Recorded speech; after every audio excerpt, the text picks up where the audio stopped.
उमेश रामपुर कस्बे के सरकारी स्कूल में हेडमास्टर थे। स्कूल के सारे बच्चे उमेश से बेहद डरते थे। उमेश निहायत सख्त मिजाज के शख्स थे। अरे यार, आज तो उमेश सर चेकिंग के लिए आने वाले हैं और मैं गलती से अपने जूते साफ करना भूल गया। आज तो खैर नहीं है। अरे परेशान क्यों हो रहा है? अपने सफेद जूते पर चौक रगड़ दे, सर को कुछ भी पता नहीं चलेगा। सर की नजर बाज से भी ज्यादा तेज है। अगर उन्होंने तुम्हारे गंदे जूते देख लिए तो तुम्हारी अच्छी खासी पिटाई होगी। कैसी दोस्त हो तुम? मेरी परेशानी कम करने की बजाय बढ़ा रही हो। सोनू सर के आने से कब्ल अपने सफेद जूतों में चौक घिसने लगता है। तभी उमेश सर क्लास में दाखिल होते हैं और सोनू को जूते में चौक रगड़ते हुए देख लेते हैं। सोनू सर को देखकर डर जाता है और चौक अपने पीछे छुपा लेता है। ये क्या हो रहा है? तुम्हें घर में जूते साफ करने का वक्त नहीं मिलता जो स्कूल में आकर जूते में चौक रगड़ रहे हो? माफ कीजिए सर, गलती हो गई। अगली दफा ऐसा नहीं होगा। मैं इसका मौका ही नहीं दूंगा। तुम्हारी सजा ये है कि स्कूल खत्म होने के बाद स्कूल के आंगन की तुम सफाई करोगे। माफ कर दीजिए सर। फिर से अगर तुमने ऐसी गलती की तो तुमको स्कूल का गुसलखाना साफ करना पड़ेगा। उमेश सर क्लास में आकर सबकी कॉपी चेक करने लगते हैं। रिया की कॉपी में कवर नहीं लगा हुआ था।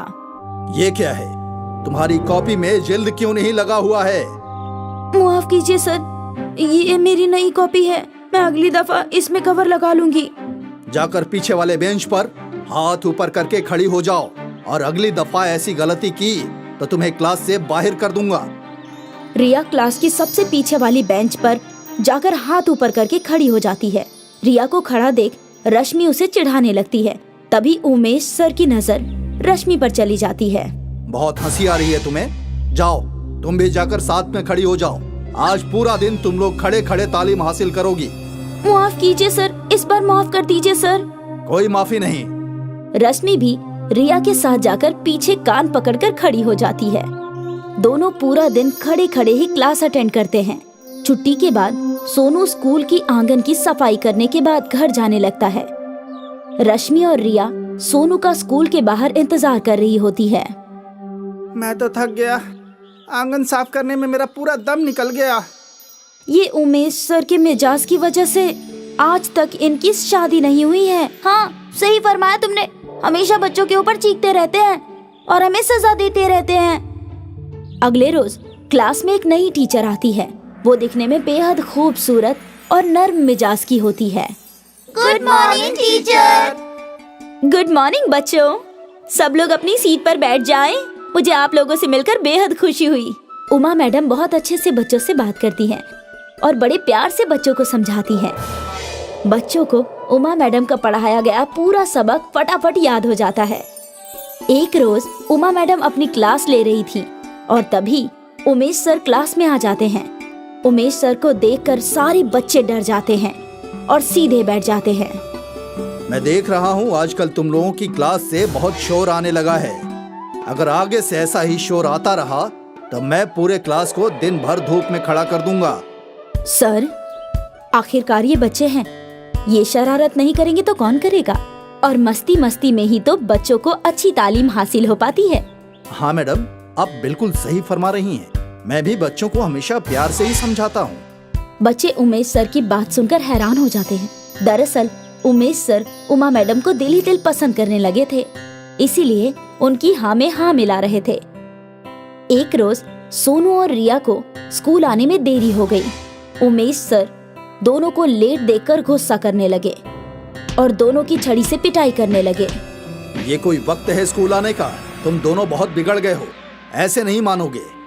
सर, वो बीच रास्ते में हमारी साइकिल पंक्चर हो गई थी, इसलिए आने में देरी हो गई। हाँ सर, सोनू सच कह रहा है। तुम्हें घर से पहले निकलना चाहिए था। इस बात की सजा तुम दोनों को जरूर मिलेगी। उमेश सर सोनू और रिया के हाथ में छड़ी मारने लगते हैं। तभी उमा मैडम आ जाती है। अरे सर, आप इन मासूम बच्चों को क्यों मार रहे हैं? बच्चे हैं, कभी आने में देरी हो जाती है। अगर बार बार ऐसा करें तो फिर हमें सजा देनी चाहिए। आज पहली दफा हमें इतनी देरी हुई है। कोई बात नहीं बच्चों, जाओ जाकर पढ़ाई करो। उमेश सर उमा मैडम की बात मानकर सभी बच्चों को क्लास में जाने देते हैं। धीरे धीरे उमेश सर का मिजाज भी उमा मैडम की तरह नर्म होने लगता है। अरे यार, हमारे उमेश सर तो बिल्कुल बदल गए हैं। हाँ, सही फरमाया तुमने। पहले हम पर कितना गुस्सा करते थे, हमें सख्त से सख्त सजा देते थे, लेकिन अब उमा मैडम के आने के बाद वो निहायत नर्म मिजाज के हो गए हैं। एक रोज सोनू अपना होमवर्क करना भूल जाता है।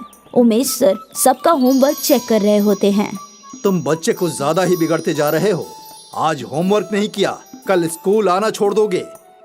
नहीं सर, कल मेरी तबीयत नासाज थी, इसलिए मैं होमवर्क नहीं कर पाया। तुम्हें इस बात की सजा जरूर मिलेगी। उमेश सर सोनू को क्लास से बाहर निकालकर मुर्गा बना देते हैं। तभी वहाँ उमा मैडम आ जाती है। अरे बेटा सोनू, तुम्हारी तो तबीयत नासाज है ना, तो फिर तुम क्लास के बाहर क्यों बैठे हो? मैडम, तबीयत नासाज होने की वजह से मैं होमवर्क नहीं कर पाया। उमेश सर ने मुझे क्लास से निकालकर मुर्गा बना दिया। तुम मेरे साथ क्लास के अंदर चलो। उमा मैडम क्लास के अंदर जाकर उमेश सर को समझाती है। सोनू ने मुझे कल फोन पर बता दिया था कि उसकी तबीयत नासाज है। आपके सख्त मिजाज की वजह से आज इसकी तबीयत ज्यादा खराब हो सकती थी। मैं तो बस बच्चों में नज़्मो ज़ब्त लाना चाहता हूँ। बच्चों को प्यार से भी समझाया जाता है। अगर हम बच्चों को हमेशा डांट कर या मार कर समझाएंगे तो वो चिड़चिड़े हो जाएंगे और वो अपना गुस्सा कहीं और निकालेंगे। इसलिए हमें बच्चों से हमेशा प्यार से बात करनी चाहिए। आखिर ये बच्चे हमारे मुल्क के मुस्तकबिल हैं। मुझे माफ कर दीजिए मैडम, मैं समझ गया। अगली बार से मैं बच्चों से हमेशा प्यार से ही पेश आऊंगा। उस रोज के बाद उमेश सर बच्चों के साथ प्यार से सलूक करने लगते हैं। कुछ ही रोज बाद उमेश सर और उमा मैडम की शादी हो जाती है और उमेश सर भी उमा मैडम के मानिंद नर्म मिजाज के हो जाते हैं। उमेश रामपुर कस्बे के सरकारी स्कूल में हेडमास्टर थे। स्कूल के सारे बच्चे उमेश से बेहद डरते थे। उमेश निहायत सख्त मिजाज के शख्स थे। अरे यार, आज तो उमेश सर चेकिंग के लिए आने वाले हैं और मैं गलती से अपने जूते साफ करना भूल गया। आज तो खैर नहीं है। अरे परेशान क्यों हो रहा है? अपने सफेद जूते पर चौक रगड़ दे, सर को कुछ भी पता नहीं चलेगा। सर की नजर बाज से भी ज्यादा तेज है। अगर उन्होंने तुम्हारे गंदे जूते देख लिए तो तुम्हारी अच्छी खासी पिटाई होगी। कैसी दोस्त हो तुम? मेरी परेशानी कम करने की बजाय बढ़ा रही हो। सोनू सर के आने से कब्ल अपने सफेद जूतों में चौक घिसने लगता है। तभी उमेश सर क्लास में दाखिल होते हैं और सोनू को जूते में चौक रगड़ते हुए देख लेते हैं। सोनू सर को देखकर डर जाता है और चौक अपने पीछे छुपा लेता है। ये क्या हो रहा है? तुम्हें घर में जूते साफ करने का वक्त नहीं मिलता जो स्कूल में आकर जूते में चौक रगड़ रहे हो? माफ कीजिए सर, गलती हो गई। अगली दफा ऐसा नहीं होगा। मैं इसका मौका ही नहीं दूंगा। तुम्हारी सजा ये है कि स्कूल खत्म होने के बाद स्कूल के आंगन की तुम सफाई करोगे। माफ कर दीजिए सर। फिर से अगर तुमने ऐसी गलती की तो तुमको स्कूल का गुसलखाना साफ करना पड़ेगा। उमेश सर क्लास में आकर सबकी कॉपी चेक करने लगते हैं। रिया की कॉपी में कवर नहीं लगा हुआ था। ये क्या है? तुम्हारी कॉपी में जिल्द क्यों नहीं लगा हुआ है? माफ कीजिए सर, ये मेरी नई कॉपी है। मैं अगली दफा इसमें कवर लगा लूंगी। जाकर पीछे वाले बेंच पर हाथ ऊपर करके खड़ी हो जाओ और अगली दफा ऐसी गलती की तो तुम्हें क्लास से बाहर कर दूंगा। रिया क्लास की सबसे पीछे वाली बेंच पर जाकर हाथ ऊपर करके खड़ी हो जाती है। रिया को खड़ा देख रश्मि उसे चिढ़ाने लगती है। तभी उमेश सर की नजर रश्मि पर चली जाती है। बहुत हंसी आ रही है तुम्हें? जाओ, तुम भी जाकर साथ में खड़ी हो जाओ। आज पूरा दिन तुम लोग खड़े खड़े तालीम हासिल करोगी। माफ कीजिए सर, इस बार माफ कर दीजिए सर। कोई माफी नहीं। रश्मि भी रिया के साथ जाकर पीछे कान पकड़कर खड़ी हो जाती है। दोनों पूरा दिन खड़े खड़े ही क्लास अटेंड करते हैं। छुट्टी के बाद सोनू स्कूल की आंगन की सफाई करने के बाद घर जाने लगता है। रश्मि और रिया सोनू का स्कूल के बाहर इंतजार कर रही होती है। मैं तो थक गया। आंगन साफ करने में मेरा पूरा दम निकल गया। ये उमेश सर के मिजाज की वजह से आज तक इनकी शादी नहीं हुई है। हाँ, सही फरमाया तुमने। हमेशा बच्चों के ऊपर चीखते रहते हैं और हमें सजा देते रहते हैं। अगले रोज क्लास में एक नई टीचर आती है। वो दिखने में बेहद खूबसूरत और नर्म मिजाज की होती है। Good morning teacher. Good morning बच्चों। सब लोग अपनी सीट पर बैठ जाएं। मुझे आप लोगों से मिलकर बेहद खुशी हुई। उमा मैडम बहुत अच्छे से बच्चों से बात करती हैं और बड़े प्यार से बच्चों को समझाती हैं। बच्चों को उमा मैडम का पढ़ाया गया पूरा सबक फटाफट याद हो जाता है। एक रोज उमा मैडम अपनी क्लास ले रही थी और तभी उमेश सर क्लास में आ जाते हैं। उमेश सर को देखकर सारे बच्चे डर जाते हैं और सीधे बैठ जाते हैं। मैं देख रहा हूँ आजकल तुम लोगों की क्लास से बहुत शोर आने लगा है। अगर आगे से ऐसा ही शोर आता रहा तो मैं पूरे क्लास को दिन भर धूप में खड़ा कर दूंगा। सर, आखिरकार ये बच्चे हैं, ये शरारत नहीं करेंगे तो कौन करेगा? और मस्ती मस्ती में ही तो बच्चों को अच्छी तालीम हासिल हो पाती है। हाँ मैडम, आप बिल्कुल सही फरमा रही हैं। मैं भी बच्चों को हमेशा प्यार से ही समझाता हूँ। बच्चे उमेश सर की बात सुनकर हैरान हो जाते हैं। दरअसल उमेश सर उमा मैडम को दिल ही दिल पसंद करने लगे थे, इसीलिए उनकी हाँ में हाँ मिला रहे थे। एक रोज सोनू और रिया को स्कूल आने में देरी हो गई। उमेश सर दोनों को लेट देखकर गुस्सा करने लगे और दोनों की छड़ी से पिटाई करने लगे। ये कोई वक्त है स्कूल आने का? तुम दोनों बहुत बिगड़ गए हो, ऐसे नहीं मानोगे। सर वो बीच रास्ते में हमारी साइकिल पंक्चर हो गई थी, इसलिए आने में देरी हो गई। हाँ सर, सोनू सच कह रहा है। तुम्हें घर से पहले निकलना चाहिए था। इस बात की सजा तुम दोनों को जरूर मिलेगी। उमेश सर सोनू और रिया के हाथ में छड़ी मारने लगते हैं। तभी उमा मैडम आ जाती है। अरे सर, आप इन मासूम बच्चों को क्यों मार रहे हैं?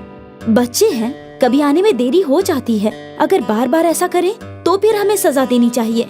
आज पहली दफा हमें इतनी देरी हुई है। कोई बात नहीं बच्चों, जाओ जाकर पढ़ाई करो। उमेश सर उमा मैडम की बात मानकर सभी बच्चों को क्लास में जाने देते हैं। धीरे धीरे उमेश सर का मिजाज भी उमा मैडम की तरह नर्म होने लगता है। अरे यार, हमारे उमेश सर तो बिल्कुल बदल गए हैं। हाँ, सही फरमाया तुमने। पहले हम पर कितना गुस्सा करते थे, हमें सख्त से सख्त सजा देते थे, लेकिन अब उमा मैडम के आने के बाद वो निहायत नर्म मिजाज के हो गए हैं। एक रोज सोनू अपना होमवर्क करना भूल जाता है। उमेश सर सबका होमवर्क चेक कर रहे होते हैं। तुम बच्चे कुछ ज्यादा ही बिगड़ते जा रहे हो। आज होमवर्क नहीं किया, कल स्कूल आना छोड़ दोगे। नहीं सर, कल मेरी तबीयत नासाज थी, इसलिए मैं होमवर्क नहीं कर पाया। तुम्हें इस बात की सजा जरूर मिलेगी।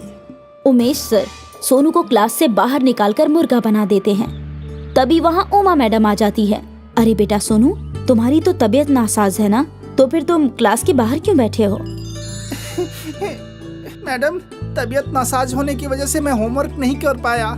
उमेश सर ने मुझे क्लास से निकालकर मुर्गा बना दिया। तुम मेरे साथ क्लास के अंदर चलो।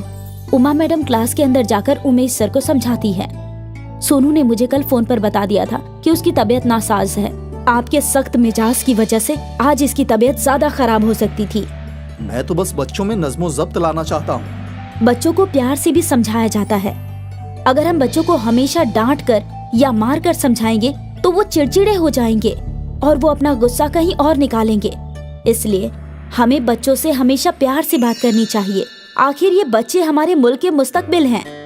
मुझे माफ कर दीजिए मैडम, मैं समझ गया। अगली बार से मैं बच्चों से हमेशा प्यार से ही पेश आऊंगा।